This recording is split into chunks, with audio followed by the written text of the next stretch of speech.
Hello everyone, welcome to sqadia.com. I'm Dr. Sannan Ur Rehman and today we are talking about the development of the oral cavity. The topic has been divided into 5 sections. In the first section, we'll see the development of the mouth.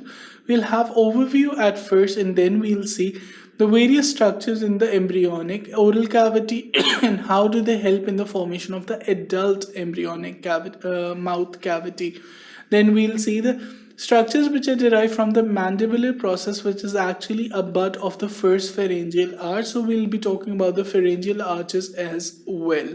In the second section, we'll be talking about the development of the salivary glands. There are two types of salivary glands, the major and the minor. We'll see what are the subdivisions of the major salivary glands and where do the minor salivary glands lie.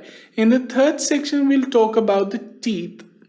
So we'll see how the development of the teeth take place. We'll talk about the two sets of teeth in the human, the deciduous or the milk teeth and the permanent teeth.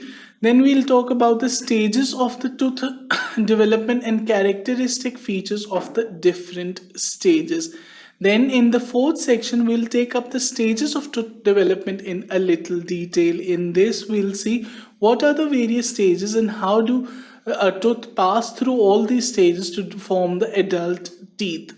And finally, we'll talk about the permanent teeth and clinical correlates. In this, we'll talk about the development of the permanent teeth, the eruption and shedding of the milk teeth, and finally the congenital anomalies that can arise when the process of development of the oral cavity does not go as planned.